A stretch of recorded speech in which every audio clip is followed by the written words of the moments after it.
रात के सन्नाटे में एक दुबला पतला नौजवान तेल के दिए के सामने झुका बैठा है। आंखें लाल, किताबें बिखरी हुईं और दिए की लौ बार बार काम पा रही है, मानो कभी भी बुझ सकती हो। अगर ये लौ बुझ गई तो सिर्फ कमरा ही नहीं, उसकी पूरी जिंदगी अंधेरे में डूब सकती है, क्योंकि उस नौजवान के पास सिर्फ कुछ साल हैं, बस कुछ साल अपने सपने को सच करने के लिए, उससे पहले कि अंग्रेजी राज उसे हमेशा के लिए एक मामूली मनाम क्लर्क बना दे, या उससे भी बदतर भूला हुआ नाम किसी गांव के कीचड़ में दबा हुआ। वो नौजवान है गोपाल कृष्ण गोखले, और कहीं उसी समय उसी शहर की दूसरी गली में एक दूसरा लड़का भी देर रात तक जाग रहा है। तेज नजरें, तीखा माथा और व्यक्तित्व इतना प्रखर कि कमरे की हवा तक बदल जाए। उसका नाम है बाल गंगाधर तिलक। ये दोनों अभी सिर्फ छात्र हैं, पर आने वाले सालों में इन्हीं दो नामों के बीच भारत के भविष्य की दिशा तय होने वाली है। एक रास्ता टकराव, आग और उग्रता का होगा, दूसरा रास्ता तर्क, धैर्य और संविधान की भाषा का, और भारत को फैसला करना होगा किसके पीछे चले। लेकिन इस कहानी की शुरुआत चमकते सभागारों से नहीं, एक छोटे धूल भरे गांव से होती है। गोपाल का जन्म 1866 में कोंकण के रत्नागिरी जिले के एक छोटे से गांव कटलुक में होता है। समुद्र दूर है, लेकिन उसकी नमकीन हवा अक्सर गांव तक चली आती है, मिट्टी में जमी गरीबी की गंध के साथ मिलकर। मिट्टी के घर, कच्ची गलियां, बरसात में घुटनों तक कीचड़, यही उसकी पहली दुनिया है। परिव चितपावन ब्राह्मण है, लेकिन जाति की प्रतिष्ठा ने कभी उनके घर के चूल्हे में ज्यादा आग नहीं जलाई। पिता कृष्णराव गोखले एक मामूली नौकरी करते हैं, तनख्वाह इतनी कम कि महीने के अंत तक चावल की थाली में दाल की जगह अक्सर पानी रहता है। माँ वालूबाई शांत, सहनशील और इतनी कमजोर कि कभी कभी खुद खाना छोड़कर बच्चों को खिला देती हैं। बचपन में ही गोपाल एक बात बहुत जल्दी समझ जाते हैं, गरीबी केवल पेट की नहीं होती, ये सम्मान की भी होती है। जब वो स्कूल जाने लगता है तो उसके फटे हुए कपड़े, पैबंद लगी धोती और घिसी हुई चप्पलें अक्सर दूसरे बच्चों की हंसी का कारण बनती हैं। शिक्षक उसकी बुद्धिमानी की तारीफ करते हैं, पर घर लौटते ही उसे उस दुनिया का सामना करना पड़ता है जहां तारीफ से ज्यादा जरूरत रोटी की होती है। कई बार उसे लगता है कि शायद पढ़ाई छोड़कर कुछ काम कर लेना चाहिए, लेकिन हर बार उसके पिता की एक बात कानों में गूंज उठती है, अगर तुम्हें इस घर की यह हालत बदलनी है तो तुम्हें किताबों से दोस्ती रखनी पड़ेगी बेटा, हमारी लड़ाई हल से नहीं कलम से होगी। इसी बीच भारत के ऊपर ब्रिटिश साम्राज्य की पकड़ मजबूत होती जा रही है। गांव के किसी युवा का सबसे बड़ा सपना होता है सरकारी नौकरी, लेकिन इन नौकरियों के द्वार पर एक अदृश्य बोर्ड टंगा रहता है, प्रवेश केवल उनके लिए जो अंग्रेजी जानते हों और जिन्हें हम चुनें। गोपाल धीरे धीरे समझने लगते हैं कि उनके पिता की छोटी सी दुनिया से शुरू हुआ संघर्ष असल में बहुत बड़े पहाड़ से टकराने जा रहा है। किशोरावस्था में ही गोपाल अपने गांव से बाहर निकलता है। पहली बार जब वह अपने गांव की सीमा पार करता है तो सुबह का ढला उजाला उसके चेहरे पर पड़ता है और उसे एक अजीब सा एहसास होता है, जैसे वो सिर्फ अपने लिए नहीं, उन असंख्य बच्चों के लिए भी जा रहा है जिनके पास पढ़ने का मौका नहीं है। वो नहीं जानता कि भविष्य क्या है, लेकिन उसका दिमाग भीतर से फुसफुसाता है, समय कम है, बहुत कम। क्यों? क्योंकि अंग्रेजी शिक्षा का दरवाजा अभी थोड़ा सा खुला है और उसे लगता है जल्द ही इसे कसकर बंद कर दिया जाएगा। या तो अभी अंदर घुस जा या फिर हमेशा के लिए बाहर रह जाओ। कोल्हापुर और फिर बंबई की ओर उसकी यात्रा आसान नहीं है। रास्ते में कई रातें स्टेशन के प्लेटफॉर्मों पर, सस्ते धर्मशालाओं में या खुले आसमान के नीचे कटती हैं। जेब में कुछ सिक्के, हाथ में पुरानी किताबें और दिल में एक बात, मुझे जल्दी करना है। वह समझ चुका है कि गरीबी सिर्फ भूख नहीं, गति भी चुराती है। अमीर बच्चों के पास कोचिंग है, किताबें हैं, समय है, उसके पास सिर्फ भूखे पेट की जिद और जलती हुई महत्वाकांक्षा। एल्फिंस्टन कॉलेज, बंबई, यहाँ पहुंचकर पहली बार उसे महसूस होता है कि वो एक बड़े नदर के किनारे खड़ा है।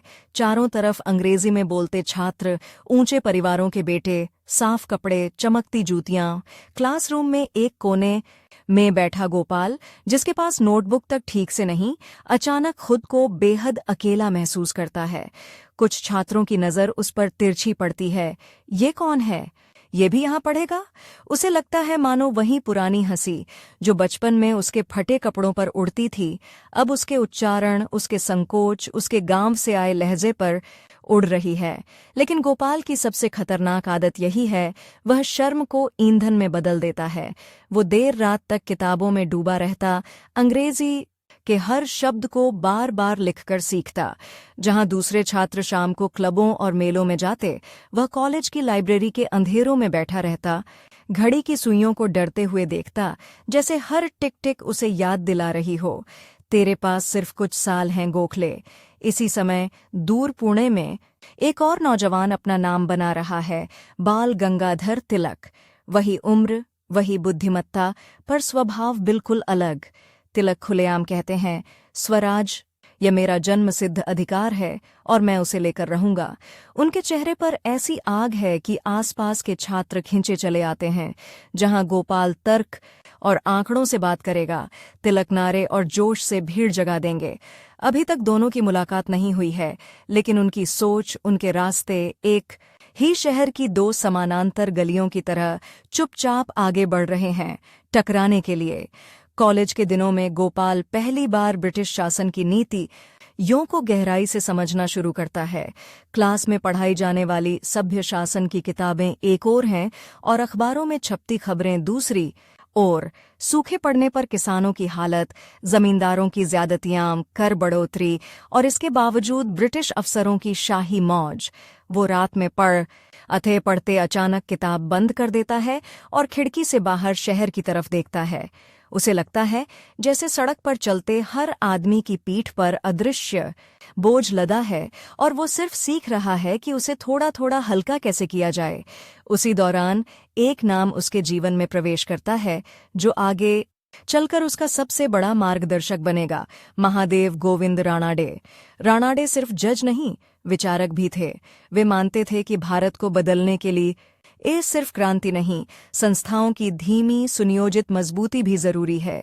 जब गोपाल पहली बार रानाडे को सुनता है तो अंदर तक हिल जाता है। वह देखता है कि ये आदमी बिना आवाज ऊंची किए, बिना हाथ उठाए, सिर्फ तथ्यों और तर्कों से कमरे को अपने पक्ष में कर लेता है। लोग मंच से उतरते वक्त रानाडे के बारे में कहते हैं, ये आदमी धीरे बोलता है लेकिन इतिहास इसकी बात तेजी से सुनेगा। गोपाल तय करता है, अगर मुझे कुछ बनना है तो ऐसा ही बनना है। लेकिन यहीं से उसकी सबसे बड़ी दौड़ शुरू होती है। दौड़ समय के साथ और दौड़ उन लोगों के खिलाफ जो मानते हैं कि गरीब देहाती पृष्ठभूमि वाला लड़का सिर्फ सपने देख सकता है, पूरा नहीं कर सकता। स्नातक की परीक्षा के समय उसकी जिंदगी में एक और संकट आ जाता है। घर से एक पत्र आता है, पिता गंभीर बीमार हैं, इलाज के पैसे नहीं हैं। माँ के शब्द कांपते हुए कागज पर लिखे होते हैं, हर वाक्य मानो मदद की भीख मांग रहा हो।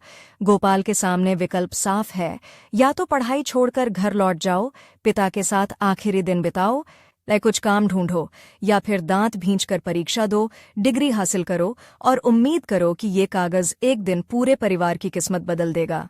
वो रात शायद उसकी जिंदगी की सबसे लंबी रात होती है। तेल का दिया छोटे छोटे घेरे में प्रकाश डाल रहा है, दीवार पर पिता की धुंधली याद उभरत ई जाती है। वो खुद से एक क्रूर सा सवाल पूछता है, क्या मुझे स्वार्थी होना चाहिए ताकि आगे चलकर निस्वार्थ बन सकूं? क्या मुझे अभी यह परीक्षा पास करने के लिए पिता के पास न जाने का अपराध उठाना चाहिए ताकि कल हजारों पिताओं के लिए कुछ कर सकूं? सुबह तक वह फैसला कर चुका होता है।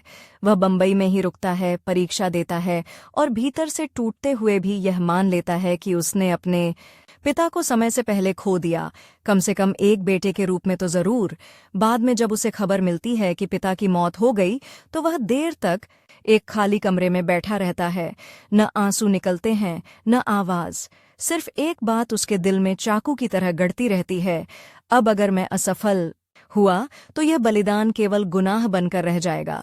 वो और भी पागलों की तरह पढ़ाई में झोंक देता है खुद को, परीक्षा में सफल होता है, लेकिन सफलता की ये खबर उसके घर तक पहुंचते पहुंचते एक व्यक्ति कम हो चुका होता है जो इसे सुनकर सबसे ज्यादा खुश होता। यही वो क्षण है जब उसके अंदर एक गहरी प्रतिज्ञा जन्म लेती है, मेरी निजी सफलताएं किसी काम की नहीं अगर मैं उन्हें अपने जैसे गरीब भारतीयों के लिए पुल न बना सकूं। डिग्री लेने के बाद उसका अगला लक्ष्य है नौकरी। वो जानता है कि अगर वह किसी सरकारी विभाग में लग जाए तो परिवार की हालत सुधर सकती है, पर उसी समय राणाडे और कुछ और लोग एक अलग रास्ता सुझा रहे होते हैं, शिक्षा का रास्ता, राष्ट्र निर्माण का रास्ता। पुणे में डेक्कन एजुकेशन सोसाइटी की शुरुआत हो चुकी है, जिसका सपना है भारतीयों द्वारा भारतीयों के लिए शिक्षा संस्थाएं। यहीं पर इतिहास एक दिलचस्प मोड़ लेता है। इस सोसाइटी से जुड़ने वालों में एक तरफ हैं शांत विश्लेषक दिमाग वाले गोपाल कृष्ण गोखले और दूसरी तरफ न प्रखर गरजती आवाज वाले बाल गंगाधर तिलक। दोनों की पहली मुलाकात किसी महान भाषण या नाटकीय टकराव में नहीं, बल्कि रोजमर्रा के शैक्षिक कामों के बीच होती है। कॉलेज की मीटिंग में फीस के मुद्दों पर, पाठ्यक्रम की बातों पर वे आमने सामने बैठते हैं। शुरू में दोनों को एक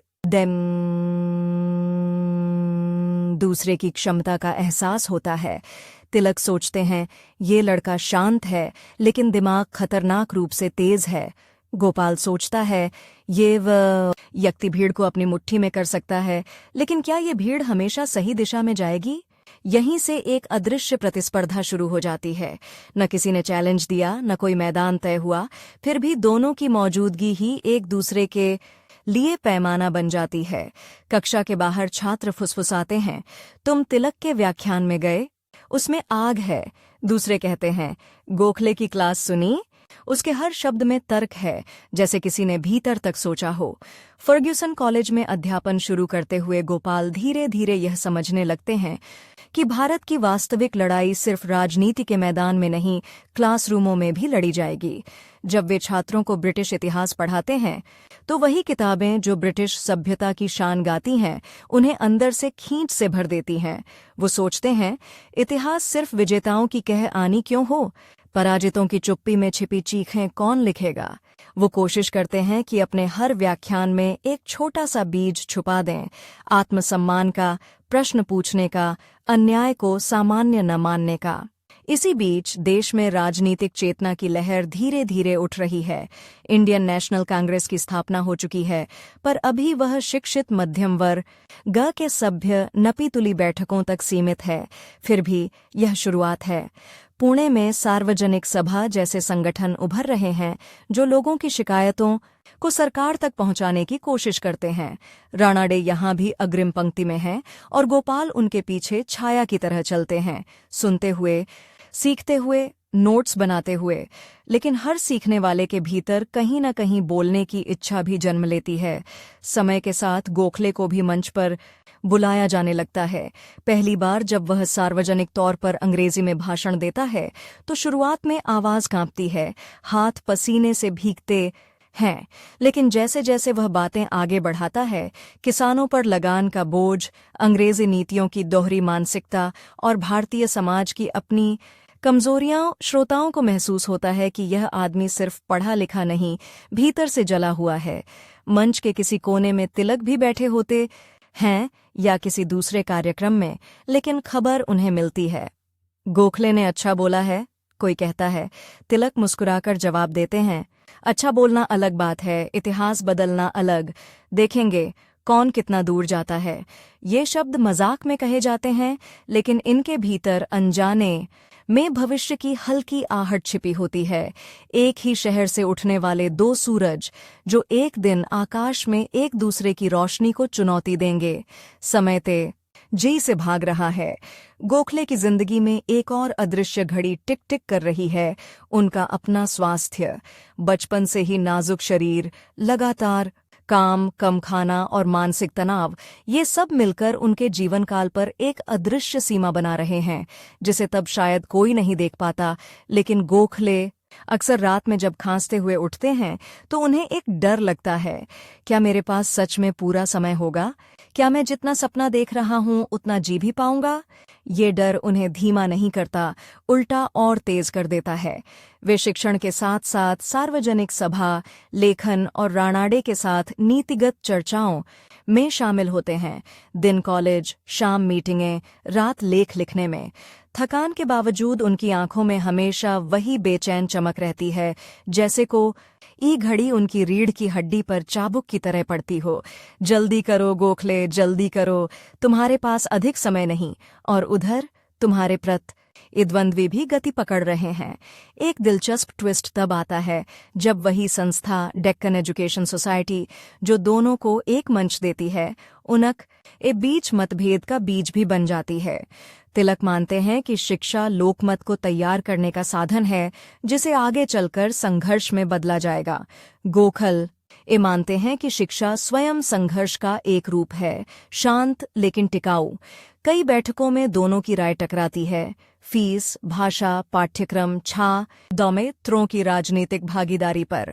बाहर से यह सिर्फ विचारों का मतभेद लगता है, लेकिन अंदर ही अंदर यह भविष्य की दो राजनीतिक धाराओं का पूर्वाभ्यास है, उदारवादी और उग्र राष्ट्रवाद।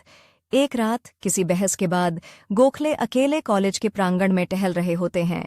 दूर कक्षाओं की खिड़कियों से हल्की रोशनी छन रही है और उनके कदमों के साथ साथ कई सवाल घूम रहे हैं। क्या मैं बहुत धीमा हूँ? क्या मेरा रास्ता बहुत जटिल है? और अगर मैं गलत हूँ तो क्या मैं आने वाली पीढ़ियों का समय बर्बाद कर रहा हूँ? उसी समय उन्हें राणाडे की आवाज याद आती है। इतिहास कभी कभी ज्वालामुखी की तरह फूटता है गोपाल, लेकिन ज्यादातर समय वह हिमनद की तरह बहता है, धीमे, चुपचाप और बेहद शक्तिशाली। वो गहरी सांस लेते हैं, आसमान की तरफ देखते हैं और खुद से कहते हैं, शायद मेरा काम ज्वालामुखी बनना नहीं, हिमनद बनना है। लेकिन इससे आसान कुछ भी नहीं होगा, क्योंकि लोगों को आग दिखती है, बर्फ का भीतर ही भीतर बहना नहीं दिखता। धीरे धीरे उनकी पहचान सिर्फ एक शिक्षक से आगे बढ़ती है। समाचार पत्रों में उनके लेख छपने लगते हैं, सभा बैठकों में उनकी राय मांग जाने लगती है। फिर वो क्षण आता है जब उन्हें बड़े राष्ट्रीय मंच, भारतीय राष्ट्रीय कांग्रेस की ओर खिंचाव महसूस होने लगता है। अब तक वे स्थानीय स्तर पर अपने प्रभाव का विस्तार कर चुके हैं, लेकिन देश की दिशा तय होने वाली बड़ी बहसें अब कांग्रेस के अधिवेशनों में होने लगी हैं। यहाँ भी कहीं एक कोने में तिलक अपना समूह बना रहे हैं, जोश से भरा, तेज नारे लगाने वाला, टकराव में विश्वास रखने वाला। और दूसरी तरफ गोखले जैसे लोग जो तर्क, सुधार और संवैधानिक रास्तों की बात करते हैं। अभी दोनों के बीच सीधा टकराव नहीं हुआ है, लेकिन हवा में पहले से ही एक तनाव मौजूद है, जैसे बारिश से पहले की उमस। दोनों ही सोचते हैं कि समय कम है। तिलक सोचते हैं, अगर अभी आग नहीं लगाई तो ये गुलामी पीढ़ियों तक चलेगी। गोखले सोचते हैं, अगर आग बिना योजना के लग गई तो यह इतनी भयानक हो सकती है कि अपने ही घरों को जला देगी। यहीं पर गोपाल कृष्ण गोखले अपने जीवन के अगले बड़े पड़ाव की ओर कदम बढ़ाते हैं, एक ऐसे मंच की ओर जहां उनका हर शब्द, हर निर्णय लाखों जिंदगियों को प्रभावित करेगा। लेकिन इस मंच पर पहुंचने से पहले उन्हें एक बात साफ साफ समझ आ चुकी है, उनकी निजी कहानी ये सिर्फ एक व्यक्ति की नहीं रहेगी। यह दो विचारधाराओं के बीच संघर्ष की कहानी होगी, दो रास्तों की, दो समय सीमाओं की। 1 घंटा तेज बज रहा होगा विद्रोह, टकराव और तुरंत परिणाम चाहने वालों के लिए, और दूसरा घंटा धीमे पर निरंतर सुधार, संस्थाओं और धैर्य में विश्वास रखने वालों के लिए। गोखले जानते हैं कि उन्होंने कौन सी घंटी चुनी है, पर वो ये भी जानते हैं उनके पास उनके कमजोर शरीर, सीमित उम्र और चारों तरफ घेरते ब्रिटिश शासन के बीच इस मार्ग पर बहुत कम समय है। और दूसरी ओर उनका प्रतिद्वंद्वी पहले से ही भीड़ की तालियां बटोर रहा है। आगे की कहानी में ये दोनों रास्ते आखिरकार आमने सामने आएंगे, कांग्रेस के मंच पर, देश की गली कूचों में और इतिहास की किताबों में। लेकिन उससे पहले गरीबी से जूझते उस लड़के ने, जो कटलुक के कीचड़ भरे रास्तों से बंबई के बड़े कॉलेजों तक पहुंचा था, अपने भीतर एक एक अडिग संकल्प गढ़ लिया है। मैं समय से हार नहीं मानूंगा। मैं प्रतिद्वंद्वी की चमक से डरकर अपना रास्ता नहीं बदलूंगा, और चाहे मेरी जें दगी छोटी हो, पर जो शब्द मैं बोलूं, जो संस्थाएं मैं बनाऊं, वे मेरी उम्र से लंबा सफर तय करेंगी। यहीं से शुरू होती है गोपाल कृष्ण गोखले की वह यात्रा, जो अब सिर्फ परिवार या शहर तक सीमित नहीं रहेगी, बल्कि पूरे देश को छूने के लिए आगे बढ़ेगी। उसी देश को जो तय कर रहा था कि उसका भविष्य किसके हाथों सुरक्षित है। आग की लपटों में झुलसते किसी तेज विद्रोह के, या धीमे धीमे पर गहराई से परिवर्तन लाने वाले शांत सुधारक के। सभागार में रोशनी जगमगा रही है, पर मंच के ठीक बीच में रखी दो कुर्सियां जैसे किसी अदृश्य तनाव से कांप रही हों। एक कुर्सी पर नाम पट्टिका है, गोपाल कृष्ण गोखले, दूसरी पर बाल गंगाधर तिलक। अभी दोनों कुर्सियां खाली हैं, पर आने वाले सालों में इन्हीं दो नामों के बीच भारत की राजनीति की नसें तनी रहेंगी। बाहर हजारों लोग जमा हैं, भीतर घड़ी की सुइयां तेजी से भाग रही हैं। किसी को नहीं पता, पर इस सभागार में खड़ा हर सेकंड गोखले की जिंदगी की कुल बची हुई घड़ियों में से एक को कम कर रहा है। उसी समय बाहर बरामद एमेन पतले फ्रेम वाले चश्मे के साथ हल्की खांसी को दबाते हुए एक आदमी धीरे धीरे अंदर की ओर बढ़ रहा है। वही लड़का जो कभी कटलुक के कीचड़ भरे रास्तों पर नंगे पैर चला था, अब राष्ट्रीय मंच की ओर कदम बढ़ा रहा है। गोपाल कृष्ण गोखले। कांग्रेस के शुरुआती अधिवेशनों में वो पहले पहल पूरी तरह भीड़ में खोया हुआ चेहरा ही लगता है। ऊंची ऊंची टोपियां, सफेद धोतियों की कतारें, अंग्रेजी और देसी भाषणों की आवाजें, ताली, हंसी, नारे, शोर इतना कि किसी एक व्यक्ति की सांस भी सुनाई न दे। लेकिन गोखले शोर में दिलचस्पी नहीं रखते। वे पीछे की पंक्ति में बैठकर नोटबुक खोलते हैं, हर भाषण के मुख्य बिंदु लिखते हैं और चुपचाप देखते रहते हैं कि कौन सिर्फ गुस्से से बोल रहा है और कौन न तर्क लेकर। धीरे धीरे उनके नोट्स में केवल शब्द नहीं, पैटर्न उभरने लगते हैं। उन्हें समझ आता है यह मंच अभी भावनाओं और सभ्य निवेदनों के बीच झूल रहा है। किसी के पास साफ योजना नहीं कि अंग्रेजी राज को कैसे चुनौती दी जाए। एक तरफ वे नेता हैं जो केवल वफादार प्रजा की तरह विनती कर रहे हैं, दूसरी तरफ उभरते स्वर हैं जो सीधे टकराव की मांग कर रहे हैं। इन ही सत्रों में पहली बार गोखले को महसूस होता है कि उनकी दोहरी दौड़ शुरू हो चुकी है। एक तरफ समय की दौड़ जो उनके कमजोर शरीर के भीतर टक टक करती घड़ी की तरह चल रही है, दूसरी तरफ राजनीतिक दौड़ जिसमें उन्हें उन लोगों से तेज भागना है जो सिर्फ नारा जानते हैं, नीति नहीं। जल्द ही उनकी क्षमता कांग्रेस के वरिष्ठ नेताओं की नजर से छिपी नहीं रहती। एक दिन एक पुराने नेता उनके कंधे पर हाथ रखकर कहता, हैं मिस्टर गोखले, आप बहुत ध्यान से सुनते हैं, कभी बोलते भी हैं या नहीं? गोखले हौले से मुस्कुराकर जवाब देते हैं, सर, जब तक दिमाग पूरी तरह भर न जाए आवाज निकलने से डरती है। तो तैयार रहिए, वो नेता हैं, अब आपको बोलना पड़ेगा। मंच पर पहली बार बोलने का क्षण किसी युद्ध में पहली बार तलवार उठाने जैसा होता है। जब गोखले कांग्रेस के अधिवेशन में अंग्रेजी में अपना पहला प्रमुख भाषण देते हैं तो शुरुआत में उनकी आवाज हल्की कांपती है। वे ब्रिटिश बजट की नीतियों की बात करते हैं, करों के बोझ की बात करते हैं, किसानों की टूटी कमर की बात करते हैं, पर उनका अंदाज अलग है। वे न तो भीड़ को उकसाते हैं, न ब्रिटिश सरकार की चापलूसी करते हैं। वे आंकड़ों की बांट खोल देते हैं। कितना राजस्व भारत से निकलकर ब्रिटेन जा रहा है, कितने स्कूलों के लिए पैसा नहीं, कितने गांवों में सड़कें नहीं, और कितने सैनिकों पर लाखों रुपए खर्च हो रहे हैं। सभागार में सन्नाटा छा जाता है। ये आवाज गुस्से से नहीं, तथ्यों से घायल कर रही है। पिछली पंक्तियों में बैठे कुछ नौजवान धीरे से फुसफुसाते हैं, ये आदमी तो हमारी किताब को हथियार बना रहा है।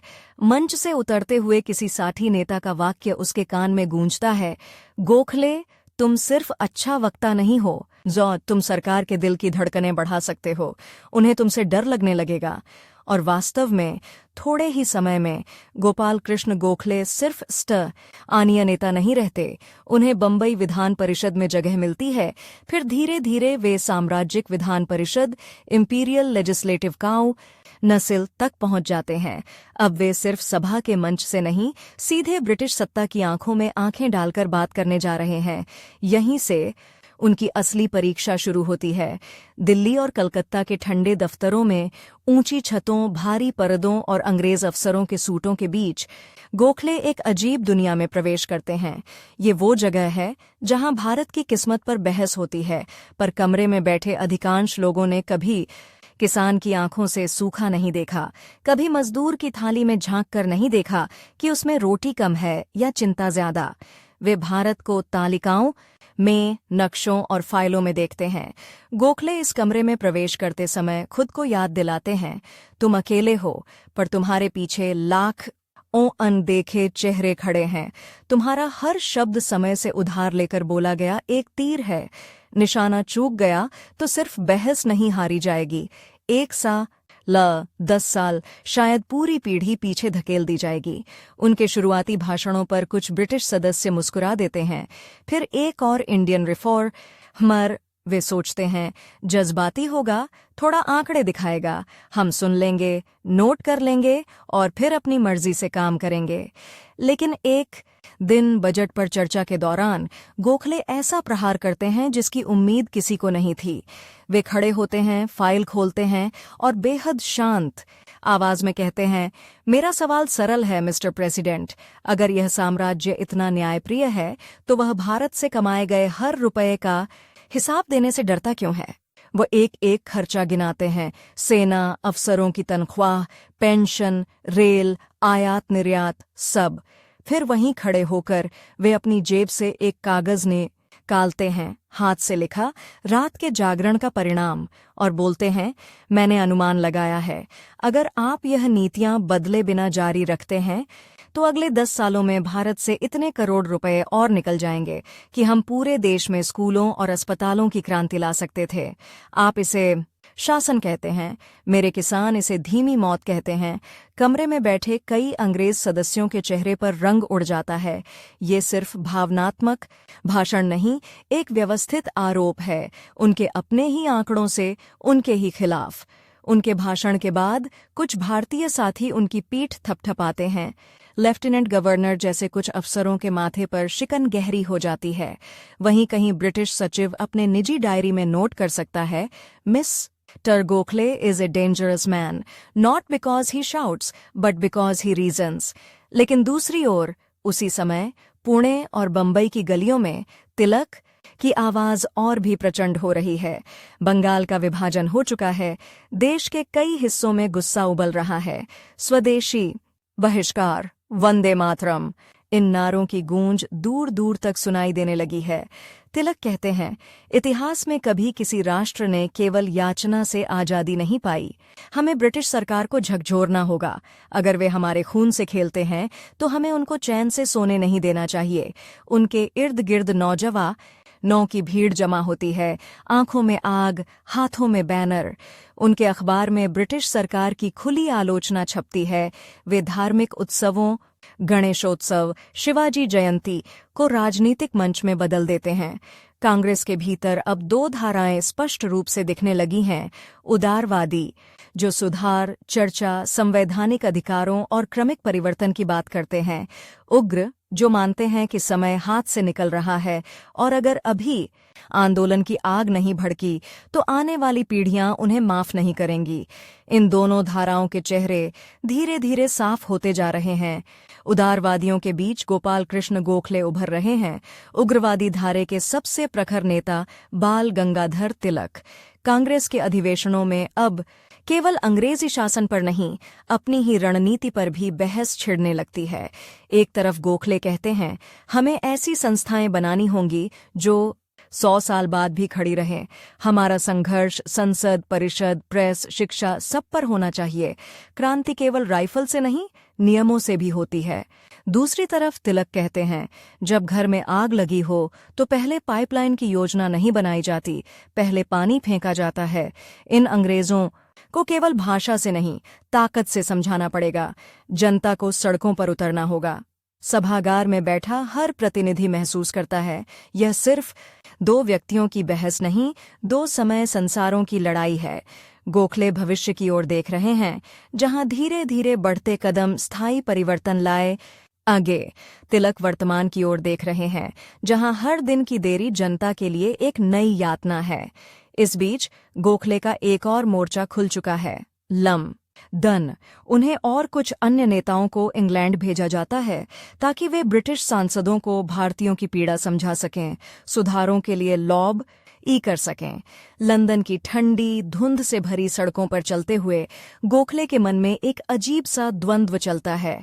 यहाँ के क्लबों, संसद भवन, रेल, स्कूल, अस्पताल सब देखकर उन्हें महसूस होता है कि इसी साम्राज्य ने खुद अपने देश में बहुत कुछ अच्छा बनाया है। फिर मन सवाल पूछता है, अगर ये यहाँ इतना न्यायप्रिय और आधुनिक हो सकते हैं तो भारत में इतने निर्दयी और शोषक क्यों? ब्रिटिश सांसदों के ड्राइंग रूम में चाय के कपों के बीच होने वाली हल्की बातचीत में गोखले अघोषित उद्देश्य लेकर बैठते हैं। वह अपने तर्क, अपनी विनम्रता, अपने ज्ञान से उन पर असर डालने की कोशिश करते हैं।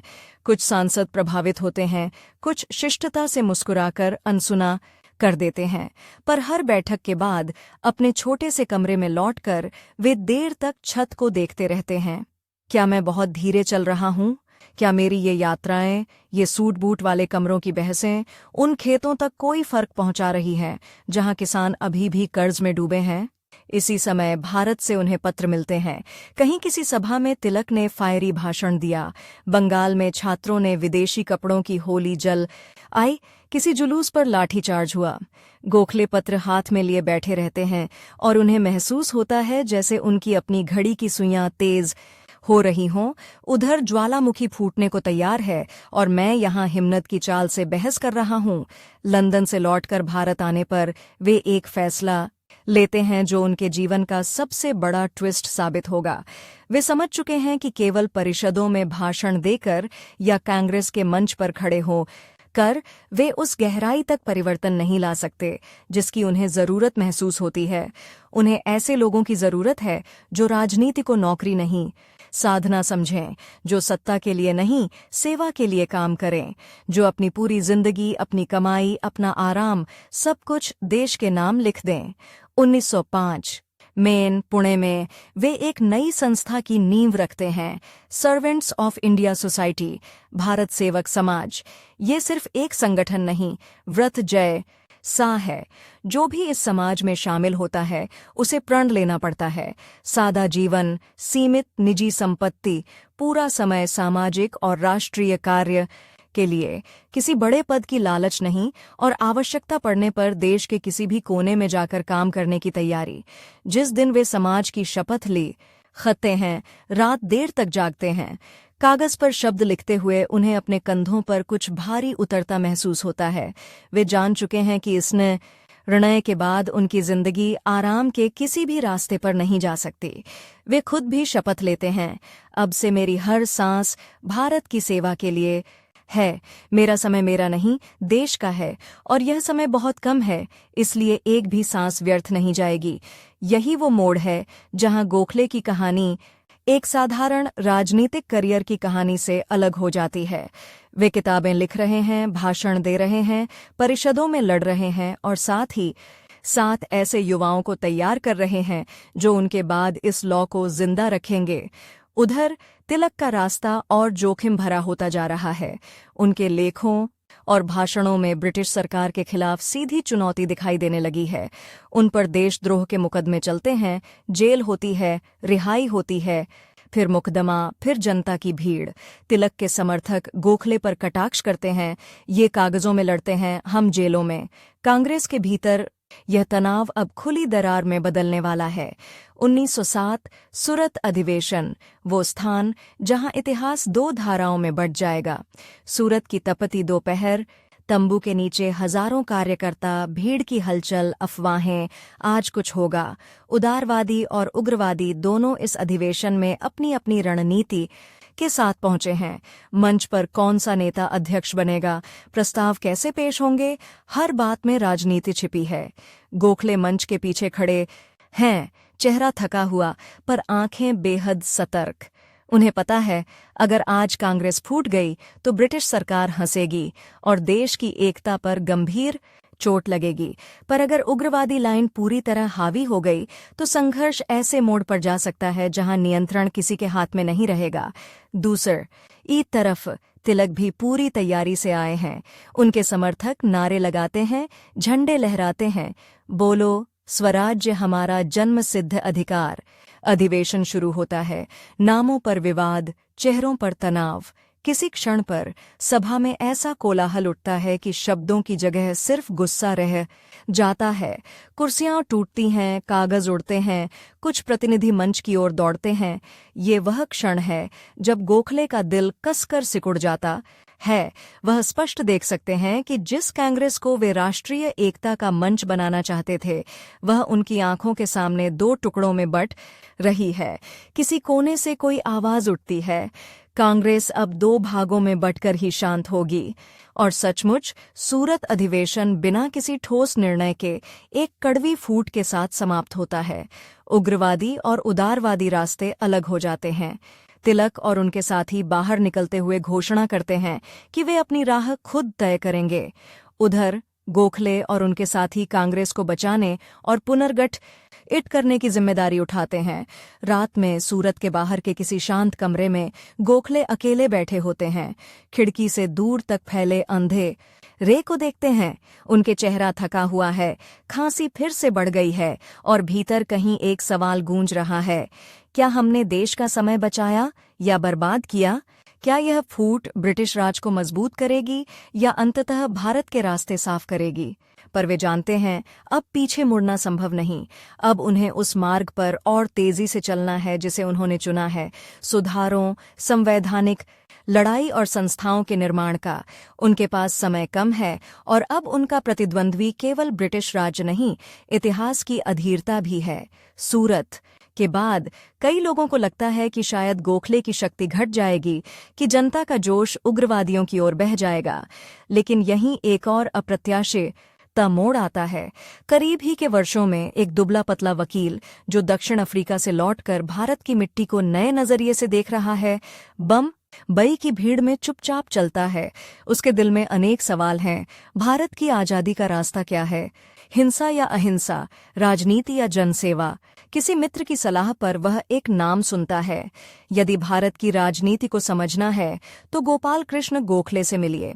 वे केवल किताबें नहीं, देश की नब्ज पढ़ते हैं। ये व्यक्ति है मोहनदास करमचंद गांधी। जब पहली बार गांधी गोखले से मिलते हैं तो दृश्य बहुत साधारण है। एक कमरे में दो साधारण दिखने वाले दुबले पतले लोग बैठे हैं। बाहर दुनिया को शायद कोई फर्क नहीं पड़ता कि ये दोनों क्या बात कर रहे होंगे, पर वास्तव में यह मुलाकात भारत के भविष्य के लिए समय के खिलाफ सबसे महत्वपूर्ण सौदों में से एक है। गांधी विनम्रता से पूछते हैं, मैंने दक्षिण अफ्रीका में जो कुछ सीखा, क्या वह भारत में उपयोगी हो सकता है? यहाँ की राजनीति, यहाँ के लोग, यहाँ की जरूरतें मैं समझना चाहता हूँ, आप मुझे मार्ग दिखाएं। गोखले उन्हें गौर से देखते हैं। उनकी आंखों में वे वही बेचैन आग देखते हैं जो कभी उनके अंदर थी, कुछ बदलने की बेचैनी, पर रास्ते के बारे में अनिश्चितता। गोखले कहते हैं, तुम्हारे भीतर शक्ति है, पर तुम्हें भारत को समझने के लिए यात्रा करनी होगी। गांव-गांव जाना होगा, लोगों की भाषा, उनकी पीड़ा, उनकी आशाएं सब जाननी होंगी। और याद रखो, जो भी रास्ता चुनो उसका केंद्र हिंसा नहीं होना चाहिए। हम एक ऐसा राष्ट्र नहीं बना सकते जिसके जन्म की मिट्टी में खून का स्वाद घुला हो। गांधी चुपचाप सुनते हैं। उनके लिए गोखले केवल एक नेता नहीं, राजनीतिक गुरु बन जाते हैं। गोखले भी इस युवा में वह संभावित शक्ति देखते हैं जो उनकी मृत्यु के बाद इस संघर्ष को आगे बढ़ा सकेगी। लेकिन यहीं एक और क्रूर सच्चाई उनकी आंखों के सामने खड़ी है। उनका स्वास्थ्य तेजी से बिगड़ रहा है।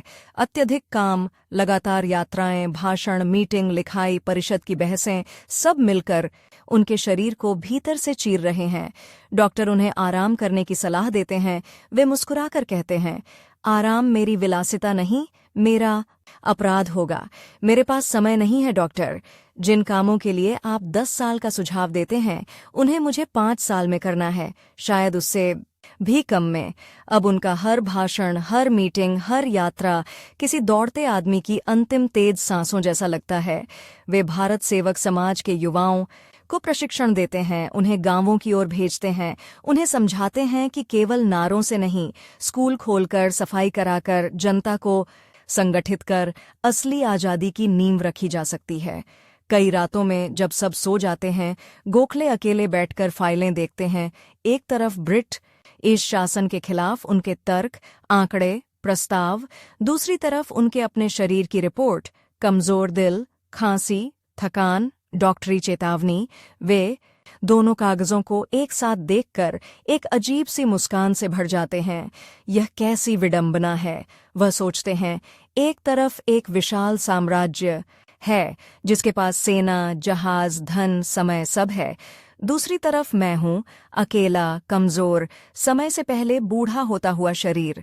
फिर भी इतिहास ने तय कर लिया है कि इन दोनों के बीच की बहस कुछ सालों में अपने निर्णायक मोड़ पर पहुंचेगी।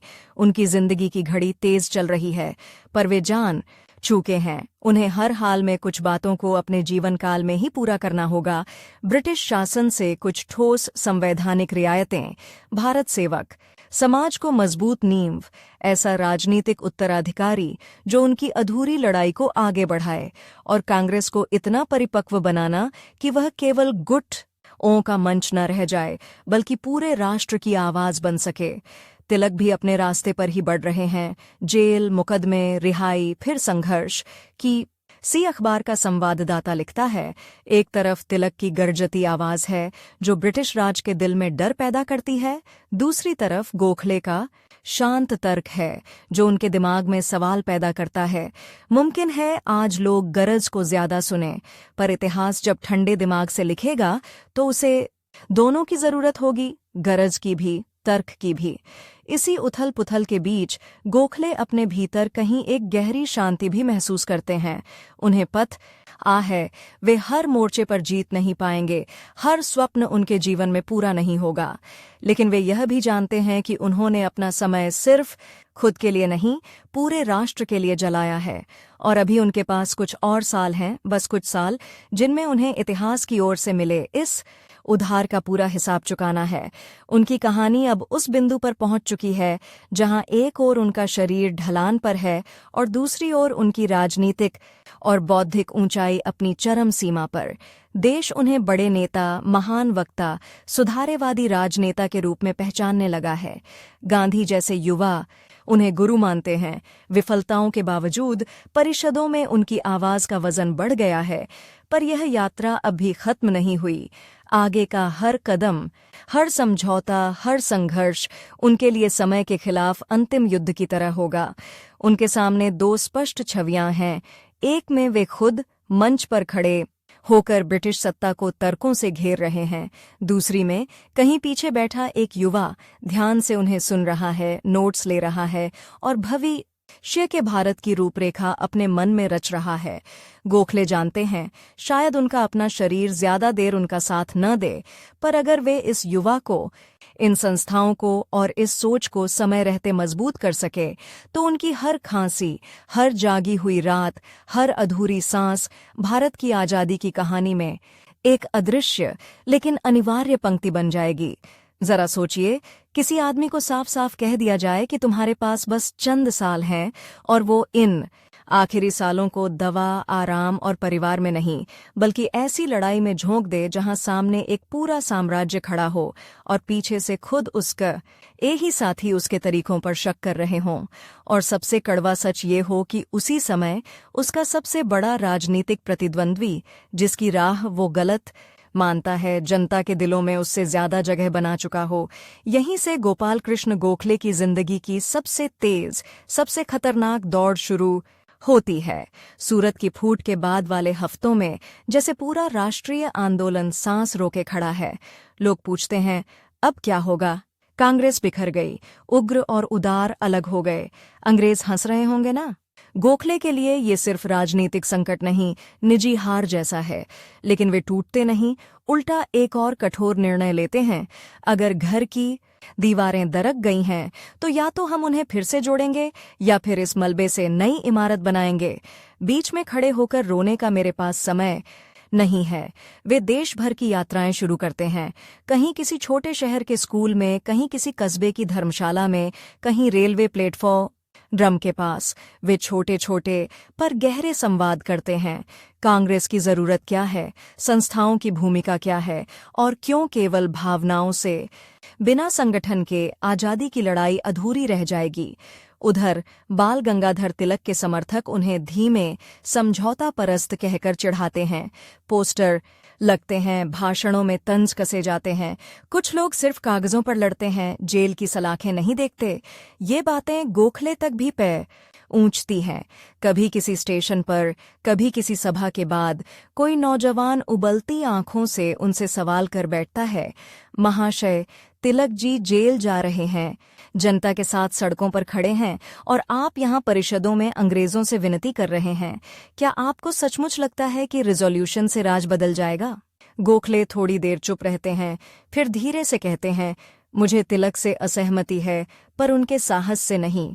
पर सुनो, अगर आज हम गुस्से में बिना तैयारी के लड़ाई छेड़ देंगे तो हो सकता है कि अगली पीढ़ी को वही लड़ाई दोबारा लड़नी पड़े, और तब शायद उनके पास हमारे जितना भी समय न हो। वो जेब से एक मुड़ा हुआ कागज निकालते हैं, कहीं किसी परिषद की समिति के नोट्स, आंकड़ों की पंक्तियां, प्रस्तावों की भाषा। देखो, वे कहते हैं, ये शब्द तुम्हें कमजोर लगते हैं, पर सही जगह दर्ज हो जाए तो ये किसी भी जेल की दीवार से ज्यादा देर तक टिकते हैं। जेल की सजा किसी एक आदमी को महान बनाती है, पर कानूनों में बदलाव पूरे देश की किस्मत बदल देता है। इन शब्दों की आग धीमी है पर गहरी है। कुछ नौजवान लौटते हुए सोच में पड़ जाते हैं, कुछ फिर भी तिलक की तरफ चले जाते हैं, और गोखले ये सब देख रहे हैं। एक ही समय में वे जनता के दिलों और दिमागों के बीच जारी अदृश्य वोट में तिलक के खिलाफ खड़े हैं। इसी बीच दिल्ली और कलकत्ता की सत्ता गलियारों में एक और बड़ा खेल चल रहा है। ब्रिटिश हुकूमत पर सिर्फ भारत नहीं, पूरी दुनिया के बदलते हालात का दबाव है। कहीं अफ्रीका में, कहीं आयरलैंड में, कहीं अपने ही मजदूरों के बीच हर जगह असंतोष उठ रहा है। लॉर्ड मॉर्ली और लॉर्ड मिंटो के नाम से जुड़ी प्रस्तावित संवैधानिक सुधार योजनाएं वही जो आगे चलकर भारतीय परिषद अधिनियम 1909 के रूप में जानी जाएंगी, अब मसौदे की मेज पर हैं। ये वो मैदान है जहां तिलक जैसी आवाजें जेल की सलाखों से बाहर नहीं पहुंच सकती। यहाँ सिर्फ कलम, आंकड़े और तर्क ही काम आएंगे। और यह गोखले का मैदान है। साम्र आज्ञिक विधान परिषद की बैठकों में गोखले लगभग हर प्रस्ताव, हर उपधारा को ऐसे पढ़ते हैं जैसे उनकी अपनी सांसों का हिसाब लिखा हो। वे जानते हैं, अगर वे चूक गए, अगर कोई बात बिना सवाल के पास हो गई, तो उसके परिणाम अगले दशकों तक भारत के गले में जंजीर की तरह लटक सकते हैं। एक दिन परिषद की भारी मेज के सामने वे खड़े होते हैं। बरामदों में रोशनी धुंधली है, पर उनकी आवाज साफ है।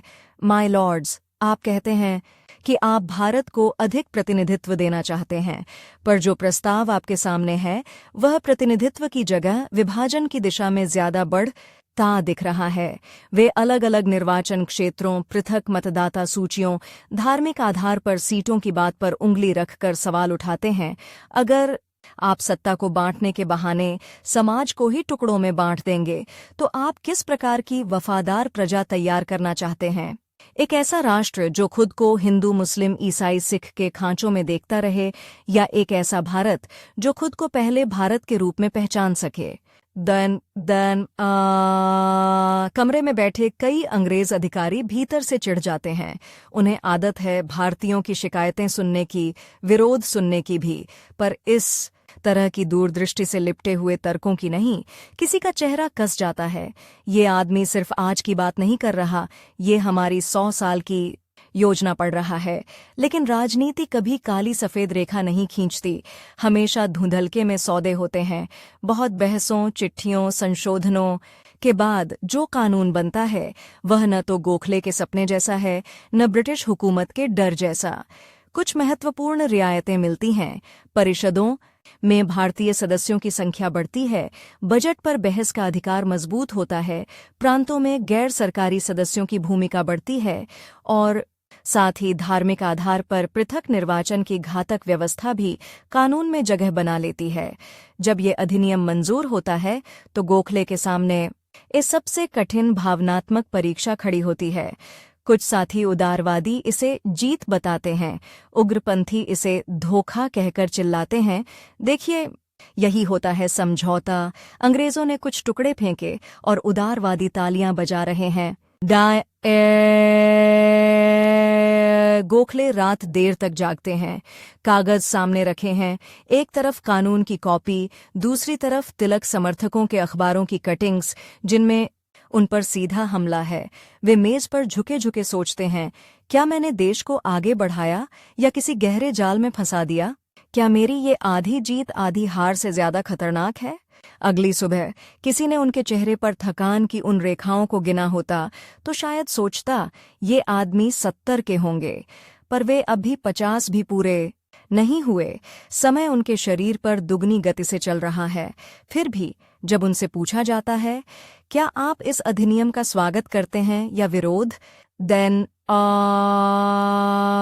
तो वे एक ही बात कहते हैं, मैं इसे स्टेप कहता हूं, न पर्याप्त न निरर्थक। अगर हम इस कदम का पूरा उपयोग करेंगे तो अगला कदम बड़ा होगा। अगर हम इसे सिर्फ गाली देकर छोड़ देंगे तो अगला कदम शायद आएगा ही नहीं। यही उनका तरीका है, आग में से रास्ता निकालना, बिना आग को देवता या शत्रु बनाए। उधर भारत सेवक समाज का काम पूरे देश में फैलने लगा है। पुणे के सादे दफ्तर से निकलने वाला ये छोटा सा संगठन अब गुजरात, बंबई, मद्रास, बंगाल, पंजाब हर जगह अपने छोटे छोटे चौकीदार भेज रहा है। ये चौकीदार हैं शिक्षक, सामाजिक कार्यकर्ता, पत्रक और गांव-गांव घूमने वाले स्वयंसेवक जो गोखले की शपथ को अपना जीवन बना रहे हैं। किसी सूखे से जूझते गांव में कुछ दुबले पतले युवक चटाई पर बैठे बच्चों को पढ़ा रहे हैं। उच्चारण शायद ठीक नहीं, किताबें फटी हुई, पर आंखों में एक अजीब सा तेज है। किसी कस्बे की गंदी गली में भारत सेवक समाज की एक बहन झाड़ू हाथ में लेकर खुद सफाई कर रही है और साथ साथ औरतों को समझा रही है, बीमारी सिर्फ अस्पताल से नहीं, नालियों से भी दूर होती है। उन सब के पीछे अदृश्य रूप से गोखले की छाया चल रही है। वे अपने आप को सिर्फ लीडर नहीं, इन सब का एवक मानते हैं, वही शब्द जो उन्होंने संगठन के नाम में रखा था। एक बार समाज के युवा कार्यकर्ताओं की बैठक में एक लड़का खड़ा होकर पूछता है, सर, आप परिषद में अंग्रेजों से लड़ते हैं, हम यहाँ गांवों में काम करते हैं, पर जनता तो तिलक जी के नारे के पीछे ज्यादा दौड़ रही है। क्या आपको डर नहीं लगता कि इतिहास में आपका नाम सिर्फ फुटनोट बनकर रह जाएगा? और कमरे में हल्का सा हंसी का शोर फैलता है। सवाल मासूम है पर चुभता हुआ भी। गोखले मुस्कुराते हैं पर उनकी आंखें एकदम गंभीर हैं। वे कहते हैं, इतिहास किसे कितना पन्ना देगा इसका मुझे डर नहीं। मुझे इस बात का डर है कि अगर हम संस्थाएं नहीं बनाएंगे तो आज़ादी मिलने के बाद यह देश उसी अंधेरे में गिर जाएगा जहां से हम उसे निकालने की कोशिश कर रहे हैं। यदि भविष्य में कोई ऐसा नेता आए जो जनता के दिलों पर राज करे तो उसे भी टिके रहने के लिए ठोस नींव चाहिए होगी। स्कूलों, पंचायतों, ईमानदार अफसरों, सशक्त नागरिकों की। हम वही नींव हैं और नींव को देखकर कोई ताली नहीं बजाता, फिर भी पूरी इमारत उसी पर खड़ी रहती है। ये कहते हुए कहीं भीतर उनका मन एक और चेहरा याद कर रहा होता है, मोहनदास करमचंद गांधी। गांधी अब भारत और दक्षिण अफ्रीका के बीच आवाजाही कर रहे हैं। उनकी लड़ाइयों की खबरें भारत भी सुनने लग है। सत्याग्रह, अहिंसक प्रतिरोध, हड़तालें, जुलूस। कई नौजवान जो पहले तिलक और गोखले की बहस के बीच उलझे रहते थे, अब तीसरे नाम की तरफ देखने लगे हैं। शायद रास्ता ये हो। गोखले के लिए ये एक और अप्रत्याशित मोड़ है। एक तरफ उनका पुराना प्रतिद्वंदी तिलक है जिसके नाम पर भीड़ स्वराज्य के नारे लगाती है। दूसरी तरफ ये नया, शांत पर भीतर से आग लिए हुए गांधी है जो हर बात का केंद्र सत्य और अहिंसा को बना रहा है। गोखले जानते हैं, यदि उन्होंने गांधी को सही दिशा दी तो यह युवक भारत की राजनीति को ऐसी ऊंचाई पर ले जा सकता है जहां उनकी अपनी पहुंच भी कम पड़ जाएगी। पर अगर गांधी भावनाओं में बहकर बिना संस्थागत तैयारी के किसी उग्र रास्ते पर चले गए तो ये आग पूरे देश को झुलसा भी सकती है। यही उनका असल द्वंद्व है। प्रतिद्वंद्वी सिर्फ तिलक नहीं, अब प्रतिद्वंद्वी हैं समय, बीमारी, जनता की अधीरता और वह इतिहास जो किसी के लिए रुखत नहीं। जब गोखले दक्षिण अफ्रीका जाते हैं गांधी के आमंत्रण पर, तो ये यात्रा सिर्फ दूरी का नहीं, दृष्टि का सफर है। जहाज के डेक पर खड़े होकर सागर की लहरों के बीच उन्हें लगता है मानो वे भारत से बाहर निकलकर पहली बार भारत को दूर से देख रहे हों।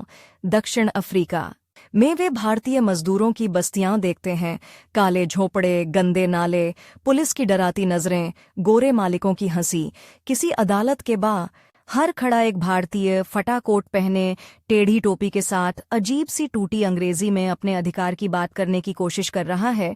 उसे कोई गंभीरता से नहीं लेता। गोखले इन दृश्यों को देखकर अंदर तक हिल जाते हैं। ये सिर्फ भारत की नहीं, पूरे साम्राज्य की राजनीति की असली तस्वीर है, जहां कानून और न्याय की बातें किताबों में हैं और जमीनी सच्चाई लाठी और कोड़े की भाषा समझती है। रात में गांधी के घर पर छोटी सी बैठक में दो लोग देर तक बातें करते हैं। गोखले धीरे धीरे कहते हैं, मोहनदास, तुम्हारे सत्याग्रह में अपार ताकत है, पर याद रखो, यह सिर्फ विरोध की तकनीक नहीं, एक नैतिक अनुशासन भी है। अगर इसे गलत हाथों ने पकड़ लिया तो हिंसा और पागलपन को भी सत्य का नाम दे देंगे। तुम्हें भारत लौटकर सिर्फ आंदोलन नहीं, चरित्र भी बनाना होगा, अपने भीतर भी, जनता के भीतर भी। गांधी सिर झुकाकर सुनत हैं। वे जानते हैं कि बोलने वाला आदमी सिर्फ किताबों का ज्ञानी नहीं, अपनी हर सांस को तौलकर बोलने वाला योद्धा है, जिसे डॉक्टरों ने शायद ये चेतावनी दे रखी है कि अब ज्यादा दिन नहीं है। वापसी के सफर में जहाज के झूले के साथ झूलता उनका शरीर, खांसी की तेज होती आवाज और डायरी के पन्नों पर लिखी उनकी योजनाएं, ये सब मिलकर किसी घड़ी की टिक टिक जैसे लगते हैं। एक तरफ समुद्र है जो अनंत दिखता है, दूसरी तरफ उनका समय है जो दिन प्रतिदिन सिमटता जा रहा है। भारत लौटते ही वे खुद को आराम नहीं देते। वे जानते हैं यूरोप में हवा बदल रही है। राष्ट्रवाद, साम्राज्यवाद, युद्ध के बादल, ये सब जल्द ही ब्रिटिश साम्राज्य को किसी नए मोड़ पर खड़ा कर देंगे। अगर भारत उन घटनाओं का बुद्धिमानी से उपयोग कर सके तो आने वाले सालों में बड़े राजनीतिक लाभ उगल सकते हैं। वे कांग्रेस के भीतर उधर उधर बिखरे उदारवाद इन नेताओं को जोड़ने की कोशिश करते हैं, प्रांतीय नेताओं से पत्र व्यवहार करते हैं, अखबारों में लेख लिखते हैं।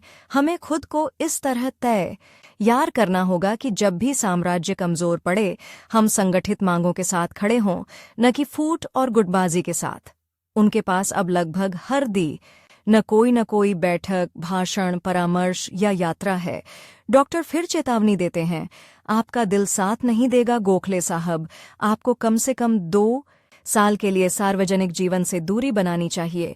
वे मुस्कुराकर जवाब देते हैं, डॉक्टर, आप कितना समय दे सकते हैं मुझे? 5 साल, 3 साल, 2 साल? डॉक्टर चुप हो जाता है। गोखले उसी चुप्पी में जवाब सुन लेते हैं और फिर धीरे से कहते हैं, तो समझ लीजिए, मुझे उतने ही समय में उन कामों को पूरा करना है जिनके लिए सामान्य आदमी 20 साल मांगता। आप मुझे बीमारी का टाइम टेबल मत दीजिए। मेरे पास पहले ही एक घड़ी है भारत की, वही ज्यादा तेज चल रही है। उनकी निजी जिंदगी लगभग मिट चुकी है। कोई नियमित पारिवारिक शाम नहीं, कोई लंबी छुट्टी नहीं, कोई निजी शौक नहीं।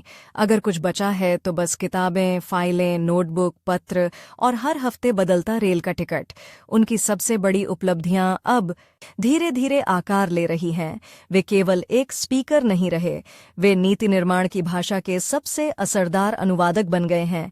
वे किसानों की पीड़ा को बजट भाषा में बदलते हैं, मजदूरों की थकान को श्रम कानूनों की धाराओं में, शिक्षा की भूख को ग्रांट्स और स्कूल पॉलिसी के प्रस्तावों में। किसी ग्रामीण क्षेत्र के दौरे से लौटकर वे सीधे परिषद की बैठक में जाते हैं। धूल भरी धोती के ऊपर कोट थोड़ा अस्त व्यस्त, पर आंखों में नींद की जगह आग। वे ब्रिटिश अफसरों से कहते हैं, आज सुबह मैं एक गांव से आया हूं जहां 20 साल से स्कूल की इमारत पूरी नहीं बनी। क्या आप मुझे अपने इस फाइल के पन्नों में बता सकते हैं कि इस देरी का कारण प्रशासनिक प्रक्रिया है या उपेक्षा? कमरे में बैठे अधिकारी, जिनके लिए भारत सिर्फ नक्शे और रिपोर्टों की श्रृंखला है, अचानक महसूस करते हैं कि ये आदमी उन नक्शों के पीछे कि जिंदगियों को देख चुका है। वो उन्हें सिर्फ काम नहीं, जिम्मेदारी दिखा रहा है। फिर भी बाहर की दुनिया उन्हें हमेशा धीमा, उदारवादी, समझौतावादी कहने से थकती नहीं। कई नौजवान जो तिलक के उग्र लेखों से प्रेरित हैं, उन्हें सरकारी परिषद का पालतू आलोचक कहकर चिढ़ाते हैं। एक दिन किसी सभा के बाद एक युवक उनसे उलझ पड़ता है। आप हमेशा अंग्रेजों को पत्र लिखते हैं, तर्क देते हैं, संशोधन भेजते हैं। कभी सड़कों पर उतरकर पुलिस की लाठी देखी है? कभी जेल की कोठरी में रात बिताई है? गोखले थोड़ी देर उसकी आंखों में देखते हैं, फिर बेहद शांत स्वर में कहते हैं, नहीं, मैंने जेल की रात नहीं देखी, लेकिन क्या तुम जानते हो, मैंने कितनी रातें ऐसी देखी हैं जहां मेरी अपनी सांसें भारी पड़ने लगती थीं और मुझे लगने लगता था कि शायद सुबह नहीं देख पाऊंगा। फिर भी मैं अगली मीटिंग की योजना बना रहा था। किसी कोठरी की सलाखें दिख जाती हैं, शरीर की सीमाएं नहीं दिखतीं, पर दोनों ही अगर सही दिशा में इस्तेमाल हों तो आज़ादी की तरफ ले जा सकती हैं। युवक चुप हो जाता है। वो पहली बार समझता है कि बलिदान के भी अलग अलग रूप होते हैं। कुछ आंखों के सामने होते हैं, कुछ फेफड़ हौं के भीतर। यहीं एक और राजनीतिक मोड़ आता है। यूरोप में युद्ध की आहट, सालों से जमा तनाव आखिरकार युद्ध में फूटने वाला है। ब्रिटिश साम्राज्य खुद को एक विशाल संघर्ष की तैयारी में झोंक रहा है।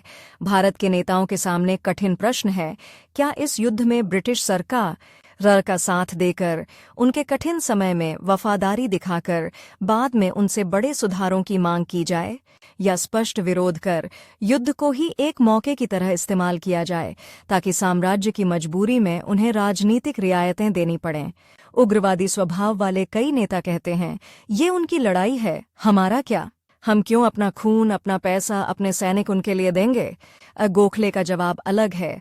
वे किसी सभा में कहते हैं, मैं युद्ध का समर्थक नहीं हूं, पर अगर यह युद्ध होने ही वाला है तो हमें देखना होगा कि इसे केवल यूरोपीय मैदानों पर ही नहीं, भारत की राजनीतिक धरती पर भी हमारी शर्तों के लिए कैसे इस्तेमाल किया जाए।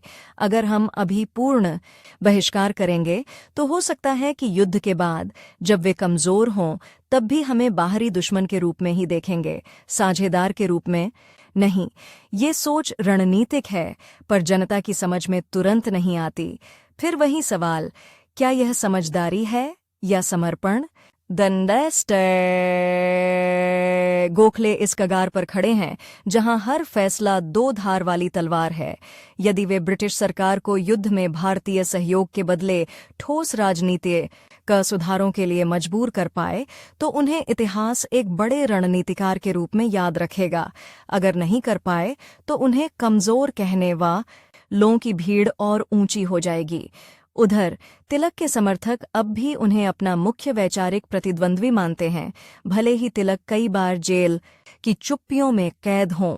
कुछ नौजवान जो तिलक के अखबारों से प्रेरित हैं कहते हैं, जब तिलक कहता है स्वराज्य मेरा जन्मसिद्ध अधिकार है तो दिल में बिजली दौड़ जाती है।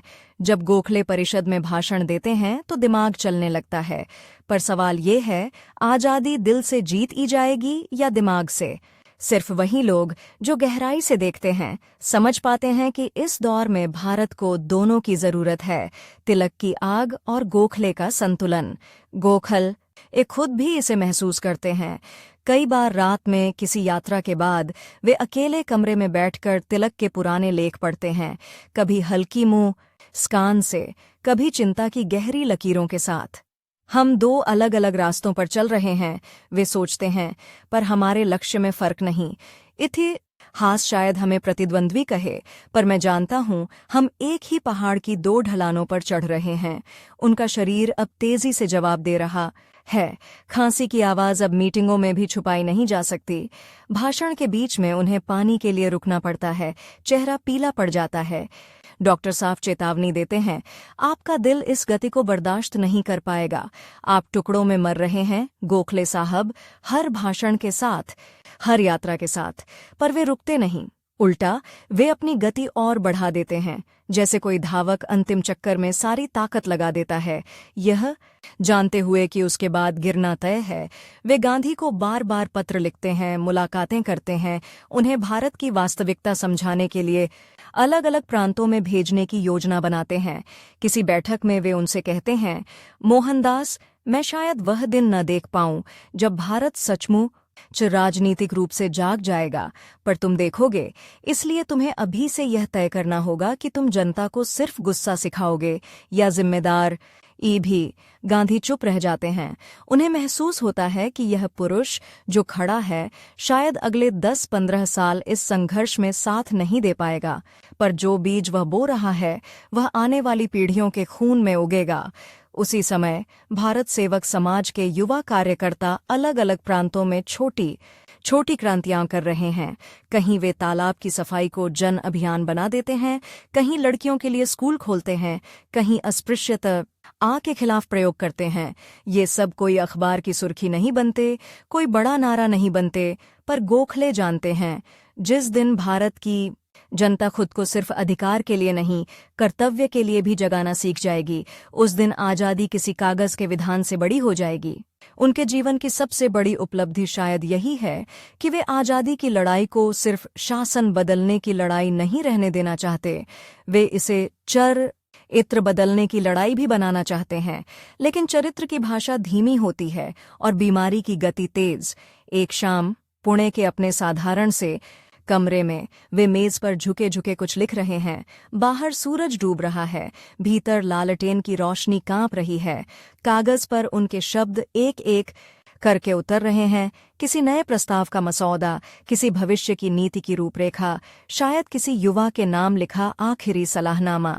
अचानक खांसी का तेज दौरा पड़ता है, कलम हाथ से छूट जाती है, कागज पर स्याही फैल जाती है, जैसे किसी अधूरी पंक्ति पर तकदीर ने काली लकीर खींच दी हो। कुछ क्षणों के लिए उन्हें लगता है कि सांस रुक जाएगी। कमरे में कोई नहीं, सिर्फ घड़ी की टिक टिक और उनकी हाँफती हुई आवाज। वे बमुश्किल खुद को संभालते हैं, पानी पीते हैं, बिस्तर पर बैठ जाते हैं। कुछ देर बाद जब सांस थोड़ी बराबर होती है तो उनकी नज़र उस कागज पर पड़ती है जहां स्याही फैल चुकी है। वे उसे देखते हैं और उनके चेहरे पर एक अजीब सी हल्की मुस्कान आती है। शायद यही मेरी जिंदगी का सबसे सटीक रूपक है, वे धीमे से सोचते हैं।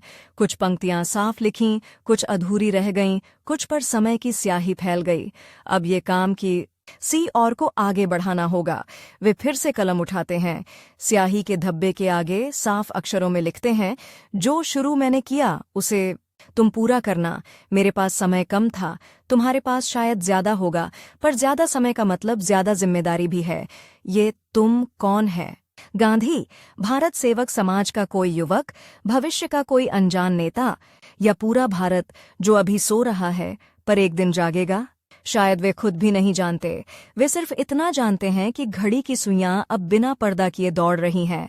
उनका शरीर दिन ब दिन कमजोर होता जा रहा है, पर उनका दिमाग, उनका इरादा, उनकी चिंता पहले से ज्यादा तेज है। अब उनके सामने आखिरी लक्ष्य साफ दिख रहे हैं, कुछ और सुधार, कुछ और संस्थागत मजबूती, कुछ और युवाओं को तैयार करना, और गांधी जैसे 1-2 व्यक्तियों को पूरी तरह भारत की मिट्टी से जोड़ देना, ताकि जब वे इस मंच से उतरें तो खाली कुर्सी पर तुरंत कोई बैठ सके।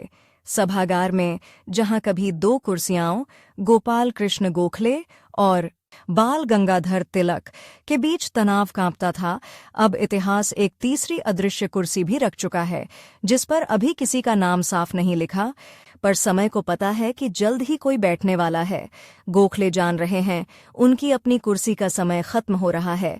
वे यह भी महसूस कर रहे हैं कि तिलक के साथ उनकी प्रतिद्वंद्विता और ब्रिटिश साम्राज्य के साथ उनकी बहस अब एक नए दौर में प्रवेश करने वाली है, जहां वे शायद खुद मंच पर मौजूद न हों, पर उनके तर्क, उनकी संस्थाएं, उनके शिष्य सब अगली कस्ट में लड़ाई जारी रखेंगे। और अभी इसी क्षण जब वे एक और फाइल बंद कर रहे हैं, जब उनके कमरे में खांसी की आवाज फिर गूंज रही है, जब घड़ी की सुई अगले घंटे की तरफ बढ़ रही है, उन्हें पता है कि उनका सबसे बड़ा संघर्ष अब शुरू होने वाला है, साम्राज्य से नहीं, समय से। जरा सोचिए, एक आदमी जो पूरे साम्राज्य के सबसे ठंडे कमर ए में बैठकर सबसे गर्म बहसें करता रहा, अब अपने ही फेफड़ों के भीतर एक अदृश्य साम्राज्य से लड़ रहा है। और यह दुश्मन न भाषण सुनता है न तर्क मानता है। डॉक्टर की आवाज में कोई नाटकीयता नहीं थी, बस एक वाक्य जैसे फांसी का दिन लिख दिया गया हो। अब ज्यादा नहीं, पर आल कृष्ण गोखले के लिए असली झटका बीमारी नहीं थी। असली झटका था यह कि जिस वक्त उनकी घड़ी तेजी से खत्म हो रही थी, उसी वक्त उनका सबसे बड़ा राजनीतिक प्रतिद्वंद्वी बाल गंगाधर तिलक जनता की नसों में नारे की तरह दौड़ रहा था। और गोखले जानते थे, अगर वे समय से हार गए तो उनके तरीके पर इतिहास भी हार की मुहर लगा देगा। बहुत समझदार थे, पर देर कर गए। वे जिस साल की बात कर रहे थे वह सिर्फ कैलेंडर का साल नहीं था, यह भारत की दिशा का साल था। यूरोप में युद्ध की आहट अब आहट नहीं रही, हवा बारूद जैसी लगने लगी। ब्रिटिश सरकार को सैनिक चाहिए थे, पैसे चाहिए थे और सबसे ज्यादा निष्ठा का दिखावा चाहिए था। गोखले ने इस मजबूरी में अपना मौका देखा। उन्होंने सोचा, अगर साम्राज्य यह आज दबाव में है तो यही पल है जब उससे राजनीतिक सुधार की कीमत वसूल की जा सकती है। पर वही पल उनके शरीर के भीतर भी था, जब उनकी सांसें दबाव में थीं और हर मीटिंग के बाद उन्हें लगता था कि अगली मीटिंग शायद न हो पाए। वे मुंबई, पुणे, कलकत्ता जहां भी जाते मंच पर खड़े हों ने से पहले कुछ सेकंड आंखें बंद करते। कोई इसे प्रार्थना समझता, कोई कमजोरी। सच यह था कि वे भीतर गिनती कर रहे होते, आज कितनी सांसें बची हैं और इन सांसों में कितने फैसले। तिलक की तुलना लगातार उनके सिर पर हथौड़े की तरह गिरती। अखबारों में लिखा जाता, गोखले बोलते हैं, तिलक जगाते हैं। कई सभाओं में भीड़ का तापमान बदल चुका था। पहले लोग गोखले की दलीलों को सुनकर सिर हिलाते थे, अब वे सुनते हुए भी जैसे किसी और आवाज की प्रतीक्षा करते। और गोखले को यह समझ में आ गया, यह मुकाबला सिर्फ विचारों का नहीं है, यह आकर्षण का मुकाबला है। तिलक जनता के हृदय की भाषा बोलते थे, गोखले राज्य की नसों में चलने वाली भाषा, कानून, बजट, प्रशासन और एक नए खिलाड़ी की परछाई भी बढ़ रही थी, मोहनदास करमचंद गांधी। कभी कभी गोखले को लगता उनकी असली प्रतिस्पर्धा तिलक से नहीं, आने वाले युग से है। वे पुराने औजारों से नए तूफ आन के सामने खड़े हैं। इसी बीच उनकी एक और यात्रा तय हुई, आखिरी यात्राओं में से एक। लोग कहते हैं, आराम करिए। वे जवाब नहीं देते, बस ट्रेन पकड़ लेते। रेल की खिड़की से बाहर भागते खेत, धूल, छोटे स्टेशन और भीतर उनकी खांसी, जो अब सुई की तरह नहीं, हथौड़े की तरह लगती थी। कभी कभी एक झटका आता और उन्हें लगता सीने के भीतर कुछ फट गया है। वे रुमाल दबाते, रुमाल पर लाल धब्बा उभरता, इतना छोटा कि दूसरे देख न पा, इतना बड़ा कि उन्हें सब समझ आ जाए। वो धब्बा उनके लिए घंटी था, समय खत्म हो रहा है। और फिर आता है एक ट्विस्ट जो बाहर वालों को अचानक लगता, पर गोखले के भीतर बहुत पहले से तैयार था। उन्हें महसूस हुआ कि परिषदों में लड़ते हुए, कानूनों के बीच रास्ता बनाते हुए, वे देश को स्वराज्य की भाषा तो सिखा रहे हैं, पर स्वराज का स्वभाव नहीं बना पा रहे। उन्होंने भारत सेवक समाज को पहले भी चलाया था, पर अब यह उनके लिए सिर्फ संस्था नहीं, उनकी मृत्यु के बाद भी चलने वाली मशीन बननी थी। वे युवा कार्यकर्ताओं को एक एक करके बुलाते, किसी को शिक्षा में लगाते, किसी को नगर पालिका में, किसी को गांवों में। वे उनसे कहते, मैंने तुम्हें भाषण देना नहीं, काम करना सिखाया है। याद रखना, जब नेता गिरते हैं तब संस्थाएं ही राष्ट्र को पकड़ती हैं। उनके कमरे में रातें लंबी थीं, दीवार पर एक घड़ी, पर वह घड़ी उनके लिए सिर्फ समय नहीं बताती थी, उनकी हार जीत की गिनती करती थी। कागजों पर योजनाएं बनती, शिक्षा का विस्तार, स्थानीय स्वशासन, वित्तीय सुधार, अस्पृश्यता के खिलाफ सामाजिक काम। वे इसे रिफॉर्म नहीं कहते थे, वे इसे राष्ट्र निर्माण कहते थे। पर बाहर सड़क पर राजनीति का ताप बढ़ रहा था। लोग धीरे धीरे धैर्य शब्द से चिढ़ने लगे थे। कांग्रेस के भीतर भी नई बेचैनी थी और गोखले देख रहे थे कि उनका अपना प्रभाव सिकुड़ रहा है, जैसे मोमबत्ती की लौ हवा में झुकती है। और फिर आता है वो दृश्य जहां प्रतिद्वंद्विता व्यक्तिगत नहीं रह जाती, यह भविष्य की लड़ाई बन जाती है। एक सभा में एक नौजवान उठकर कह देता है, अगर अंग्रेज इतनी आसानी से सुधार दे देते तो क्या हमें तिलक की जरूरत पड़ती? आप उन्हें मौका देते हैं, वे हमें खेलते हैं। हॉल में तालियां। गोखले की आंखें कुछ पल स्थिर और फिर उनकी आवाज कमजोर नहीं, धारदार। अगर तुम्हें लगता है कि शासन सिर्फ गुस्से से बदलता है तो तुमने अभी तक शासन को समझा ही नहीं। साम्राज्य का सबसे बड़ा हथियार बंदूक न आदत है। लोगों की आदत कि वे अपने अधिकार खुद नहीं चलाते।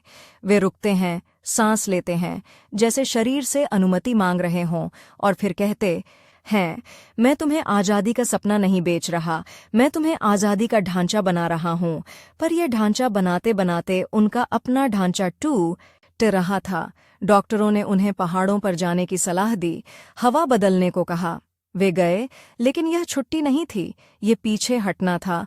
और पीछे हटने की आवाज राजनीति में सबसे तेज सुनाई देती है। कुछ लोगों ने फुसफुसाया, देखो गोखले अब खत्म हो रहे हैं।